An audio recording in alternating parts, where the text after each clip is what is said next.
भाऊ, जळगावात देखील एक भोंदूबाबाचं प्रकरण उघडकीस आलेलं आहे. साधारण 3 ते 4 वर्षापासून दोघं पती पत्नी फरार आहेत आणि पीडित महिलेची तब्बल 11 ते 12 लाखात फसवणूक झालेली आहे. नाही, मी पण असं ऐकलंय की ह्या 4-5 जणांना त्यांनी फसवलेलं आहे आणि प्रत्येकीकडून 11 लाख घेतल्याची प्राथमिक माहिती मला या ठिकाणी मिळाली. SP-ना या बाबतीमध्ये सूचना दिल्या जातील, कारण की अशा पद्धतीचं काम जर होत असेल तर चौकशी करून लवकरात लवकर त्याला अटक करावी असे आदेश दिले जातील. भाऊ, जळगाव जिल्ह्यामध्ये परत एकदा उष्णतेची लाट आलेली आहे. प्रशासनाकडून काय तयारी आहे? आज 11 वाजता मी बैठक लावलेली आहे. त्याच्यामध्ये पाणी टंचाई असेल, MSCB असेल किंवा तत्सम इतर काही छोटे मोठे विषय असतील, त्याच्यामध्ये उष्णतेच्या बाबतीमध्ये सुद्धा जिल्ह्याला सतर्क राहण्याचा ज्या ज्या सूचना देता येतील त्या प्रशासनातर्फे किंवा लोकप्रतिनिधी म्हणून आम्ही देण्याचा प्रयत्न करू. भाऊ, 12 मे रोजी विधान परिषदेची निवडणूक होणार आहे. तर समजा महायुतीने जर एक जादा उमेदवार दिला तर मात्र ती लढत आपण ज्याला म्हणतो त्या ठिकाणी होऊ शकतो. बघा, आता जर सध्या बघितलं तर 7 जागा निवडून येऊ शकतात आणि कोट्याच्या हिशोबाने पाहिलं तर लोकसभेच्या राज्यसभेच्या जसे जागा आल्या तसे येऊ शकतात. पण शेवटी जर निवडणूक लढण्याची ठरवली तर निवडणुकीमध्ये रंगत होऊ शकते. पण हा निर्णय घेण्याचा अधिकार माझा नाहीये.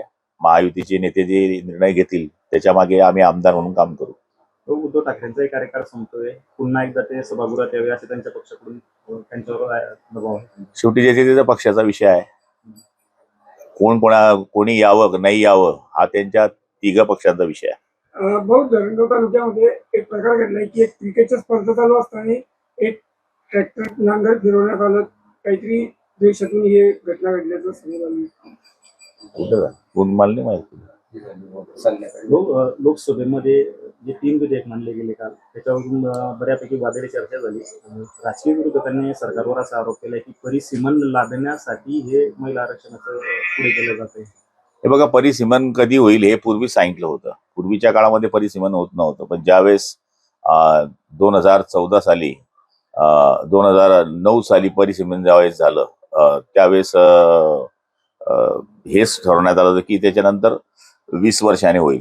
त्या पद्धतीने ते होत आहे. त्यामुळे हे लादण्यात येत आहे, हे असं करण्यात येत आहे, हे उचित नाही आहे. त्यांच्या काळामध्ये उलट ह्या गोष्टी झाल्या नाही.